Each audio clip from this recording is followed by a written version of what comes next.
Hello everyone, welcome back to my channel. तो आप लोग देख रहे हो dog with vlog and cat, और मैं हूँ मोनिका। मेरे घर के सारे डॉग कैट्स को मैं ही डील करती हूँ। तो ये तो नारायणी बैठी हुई है, मेरी छोटी सी प्यारी सी बच्ची। ये जब भी मैं मेरी बेटी को स्कूल बस में छोड़ के मैं घर पे आके बैठती हूँ थोड़ा सा फ़ैन के नीचे, अभी बहुत गर्मी है, तो ये सुबह सुबह ही आ जाती है मेरे पास। पता नहीं इसको क्या हो जाता है, प्यार मांगने के लिए ये आके बैठ जाती है।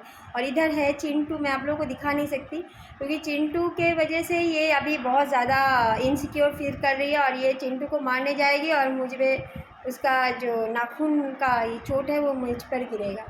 तो इसीलिए मैं चाहती हूँ कि चिंटू अभी दूर ही रहे। तो जो भी हो, आज का विषय मैंने चूज़ किया है क्या क्रेश के बारे में। मेरा एक छोटा सा कैट क्रेश है। मैं डॉग अभी तक ज़्यादा नहीं रखती हूँ क्योंकि मेरे घर में ऑलरेडी इतने सारे डॉग्स हैं, और नया डॉग आने के बाद बहुत चिल्ला मिल्ली शोरगुल होता है जो कि मेरे जो आस पड़ोस में उन लोगों को डिस्टर्ब होते हैं, मुझे खुद भी डिस्टर्ब होते हैं। ज़्यादा चिल्ला मिल्ली किसी को पसंद नहीं होता है, तो इसीलिए मैं डॉग्स नहीं रखती। मेरे घर में मैं कैट्स रखती हूँ और क्रेश के हिसाब से, ताकि और ये भी क्रेश में चलाती हूँ ताकि मेरे जो रेस्क्यू डॉग्स हैं उनका मेरे फिनेंशियल कुछ मदद मिल जाए। आज जो बात करने जा रही हूँ वो है कि क्रेश में जब कोई बिल्ली आती है तो उनका जो कभी सारी बिल्ली एक जैसे नहीं होती। कुछ बिल्ली होती है कि बहुत ज़्यादा फ्रेंडली होती है, और मतलब मेरे साथ ऑलरेडी घुल मिल जाते हैं। मैं जब जैसे ही उनको लाती हूँ, प्यार करती हूँ, पुकारती हूँ उनके नाम से, वैसे ही वो लोग अपना सा फील करने लगते हैं। लेकिन मतलब मैक्सिमम केसेस में बिल्लियों को टाइम लगता है मेरे घर में एडजस्ट करने के लिए, और कुछ बिल्लियों को तो बहुत ज़्यादा टाइम लगता है। वो लोग को अपनी ओनर या अपने मम्मी पापा से अलग होने का एक बहुत गहरा सदमा पहुंचता है। सेपरेशन एंग्जाइटी में वो लोग रहते हैं। वो लोग खाना बंद कर देते हैं, ऐसी भी हालत हो जाती है। 2 दिन तक खाना भी नहीं खाया, ऐसा भी सिचुएशन हो जाता है। तो ये सारी सिचुएशन में मैं क्या करती हूँ, कैसे मैं डील करती हूँ, वो सारी चीज़ें मैं आज आप लोगों के साथ शेयर करूँगी इस वीडियो में। और साथ ही साथ मैं और एक चीज़ मैं आप लोगों को बोलना चाहूँगी कि क्रेश आप लोग डॉग या कैट किसी को भी आप किसी भी जब आप लोग घर से जा रहे हो कहीं पे घूमने या कुछ आप लोग क्रेश में छोड़ के जाते हो, तो आप लोगों को भी क्या क्या चीज़ें क्रेश के बारे में जानना चाहिए या देखना चाहिए, वो सारी चीज़ें भी मैं आज आप लोगों के साथ इस वीडियो में शेयर करूँगी। तो वीडियो के एंड तक आप लोग बने रहिए, और अगर वीडियो अच्छा लगे तो ज़रूर लाइक शेयर एंड सब्सक्राइब कर दीजिए। तो और ज़्यादा देर नहीं करते हैं, चलते हैं आज के वीडियो में।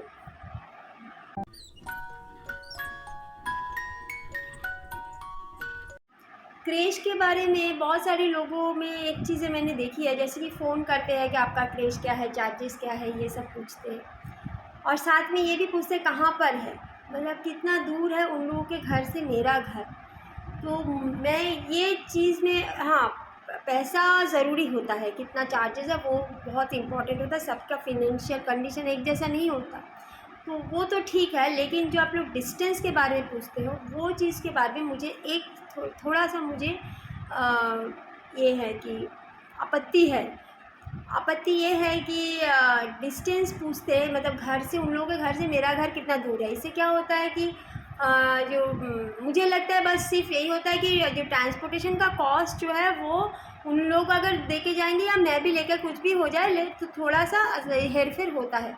लेकिन ये कॉस्ट इतना नहीं है। अगर आप लोग पास वाले किसी ख़राब क्रेश में, जो कि ज़्यादा मनी माइंडेड है, जो ज़्यादा बच्चों से प्यार नहीं करते हैं, बिज़नेस करने के लिए क्रेश खुला है, ऐसे क्रेश में अगर आप लोग डालोगे, अगर घर के पास में भी हो, उसके बाद वहाँ से जब बच्चे वापस आप लोग जब लाते हो, तब आप देखोगे उसके शरीर में टिक्स हो सकते हैं, उसको कोई बीमारी हो सकती है, उसको ठीक से खाना नहीं दिया गया होगा, उसको केज में रखा होगा, वो और ज़्यादा ट्रॉमेटिक हो गया होगा।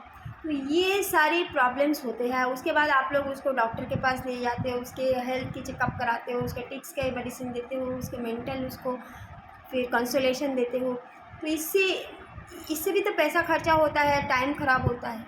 तो आप लोग थोड़ी सी जो ट्रांसपोर्टेशन कॉस्ट के लिए ये जो रिस्क आप लोग ले रहे हो गलत क्रेश में डालने का, इससे आपका पेट भी सफ़र कर रहा है और आप लोग खुद भी सफ़र करोगे, फिनेंशियली मेंटली दोनों ही। और पेट का तो हेल्थ वाइज भी वो सफ़र करेगा। तो ये मुझे नहीं लगता कि डिस्टेंस ज़्यादा, हाँ बहुत ज़्यादा हो गया एक शहर से दूसरा शहर वो अलग बात है, लेकिन एक ही शहर में अगर थोड़ा सा 10 किलोमीटर इधर उधर हो गया तो मुझे नहीं लगता कि इससे ज़्यादा फ़र्क पड़ना चाहिए। आप लोगों को प्रायोरिटी क्रेश में कैसे वो लोग रखते हैं बच्चों को, कैसे वो चीज़ पहले देखना चाहिए, वो बिज़नेस कर रहा है या प्यार कर रहा है, तो वो चीज़ देखना ज़रूरी है। बिज़नेस तो सभी छोटा मोटा कर लेते हैं, लेकिन उनसे प्यार करना भी बहुत ज़्यादा इम्पॉर्टेंट है, बिज़नेस करने से भी ज़्यादा। तो ये चीज़ आप लोग दिमाग में रखो, डिस्टेंस को उतना प्रायोरिटी नहीं देना चाहिए मेरे ख़्याल से। और एक चीज़ आता है शेल्टर और क्रेश में डिफ़रेंस। मैंने कोलकाता में एक चीज़ बहुत ज़्यादा मैंने नोटिस किया है, जो जो क्रेश है वहाँ पे रेस्क्यूड बेबीज़ भी वो लोग रखते हैं। हाँ, तो एक ही रूम में और एक ही फ्लोर में, जो कि मैं बिल्कुल इसके ख़िलाफ़ हूँ, क्योंकि आप जब किसी को रेस्क्यू करके लाते हो तो उसका कोई मेंटेनेंस नहीं है, उसको वैक्सीनेशन नहीं है, उसको टिक्स हो सकता है, उसको कुछ भी बीमारी हो सकती है जो आप लोग को पता भी नहीं है। तो ऐसे आप बच्चे के साथ आप जो आप क्रेश के बच्चे हैं जो कि ऑलरेडी वैक्सीनेटेड है, मैं ख़ास करके प्रेफर करती हूँ वैक्सीनेटेड, मैं प्रेफर नहीं, ये मेरा क्रेश का मैंडेटरी है कि मैं वैक्सीनेटेड कैट्स ही मैं रखती हूँ, ताकि कोई गलत चीज़ ना हो जाए उनके साथ और मुझे भी कभी कोई ब्लेम ना कर सके। मैं ऑलवेज़ वैक्सीनेशन कार्ड देख के ही मैं कैट्स रखती हूँ अपनी क्रेश में। तो अगर वैक्सीनेटेड कैट के साथ आप अनवैक्सीनेटेड कैट या कोई बाहर का रेस्क्यू कैट को आप रखोगे तो वैक्सीनेटेड कैट का जो लाइफ रिस्क है वो ज़्यादा हो जाता है। ये शेल्टर में हो सकता है, शेल्टर में क्रेश नहीं है। क्रेश और शेल्टर में डिफरेंस यही है। क्रेश ये है जहाँ पर हम लोग स्वस्थ हेल्दी बच्चे को रखते हैं, जिनके मम्मी पापा या ओनर कुछ काम के लिए या कुछ दिनों के लिए कुछ बिज़ी है या कहीं गए हुए हैं, तो उस टाइम में हम लोग रखते हैं।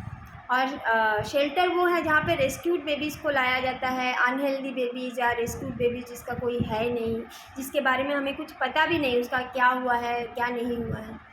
तो ये दोनों चीज़ें एक साथ एक फ्लोर में एक रूम में ये नहीं हो सकता। मेरे ख़्याल से ये बहुत रिस्क हो जाता है क्रेश बेबीज़ के लिए, जो कि नहीं होना चाहिए, क्योंकि उनके पेरेंट्स उनको बहुत ज़्यादा केयर ऑलरेडी कर चुके हैं। तो ऐसे बच्चे के साथ आप ऐसे बाहर का कोई भी रेस्क्यूड एनिमल को आप नहीं रखना चाहिए मेरे ख़्याल से।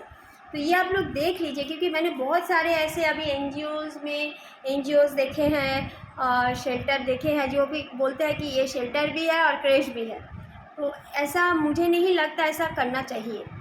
और पेट पेरेंट को भी ये देखना ज़रूरी है कि कैसे रख रहा है, कितना हाइजीन मेंटेन कर रहा है, कैसे क्या मतलब सच में वो खाना दे रहा है कि नहीं, वीडियो कॉलिंग करना, उनसे पूछना। लेकिन हाँ, एक लिमिट के अंदर मैं ये भी बोलती हूँ, अगर आप लोग वीडियो कॉलिंग करना चाहते हो क्रेश के ओनर को या आप लोग वीडियो देखना चाहते हो तो वो भी एक लिमिट तक, या फ़ोन करके पूछना चाहते हो तो वो भी एक लिमिट तक कीजिए, क्योंकि ऐसा भी केस मेरे साथ भी हुआ है। मैं बहुत ज़्यादा मैं अपडेट्स देती रहती हूँ अपने क्लाइंट्स को, जो भी मेरे पास कैट्स रखे हैं उनको पता है।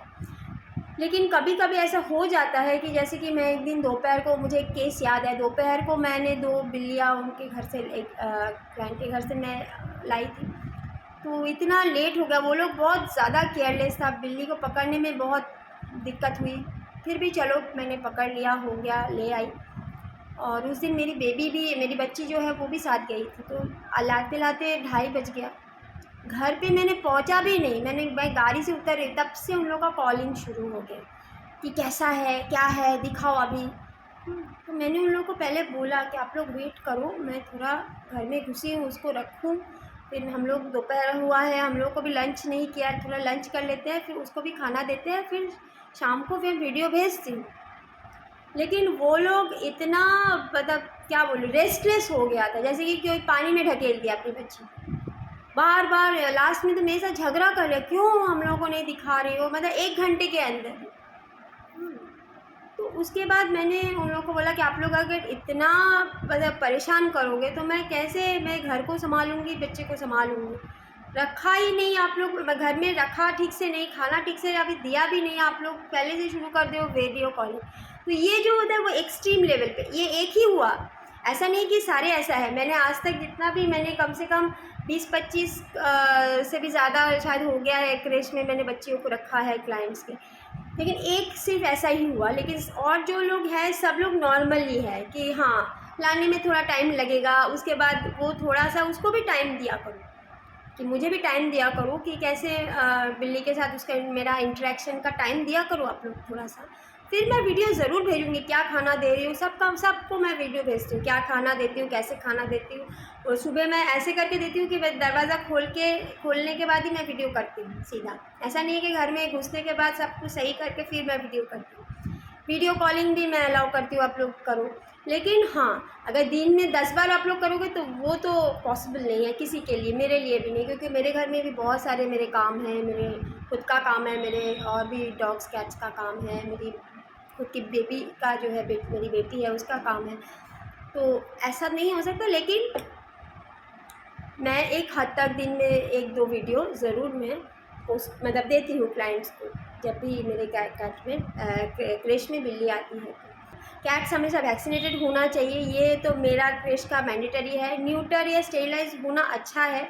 और मैं 1 टाइम 1 पेट ओनर की कैट ही रखती हूँ, क्योंकि ज़्यादा पेट ओनर्स के कैट रखेंगे तो मुझे पैसा तो ज़्यादा मिलेगा, लेकिन एक कैट से दूसरे कैट को फ्लीस हो सकता है, ये हो सकता है, वो हो सकता है। कोई होता है कि बोलता है कि कैट्स को आप स्पॉट ऑन दे के लाओ, ब्रेवेक्टो दे के लाओ, ऐसे बोलते हैं, मैंने सुना है किसी क्रेश में। हाँ, वो भी सही है, अगर आप लोग ज़्यादा क्रेश कैट्स रखना चाहते हो तो आप ऐसा पेट पेरेंट को बोल सकते हो कि आप ऐसा करके लाओ, तो ये भी सही है। लेकिन मैं प्रेफर करती हूँ, मैं हैंडल करना मुझे पसंद नहीं है, क्योंकि मुझे लगता है कि जो मैं केयर दूँगी एक बिल्ली को या 2 बिल्ली को, मैं अगर 10 बिल्ली को रखूँगी तो उतना केयर मैं एक साथ नहीं दे पाऊँगी। मैं एक पर्सनल केयर देती हूँ, जो कि मैं देना पसंद करती हूँ मैं इन लोगों को, तो इसीलिए मैं एक ज़्यादा कैट्स को अलाउ ही नहीं करती मेरे क्रेश में।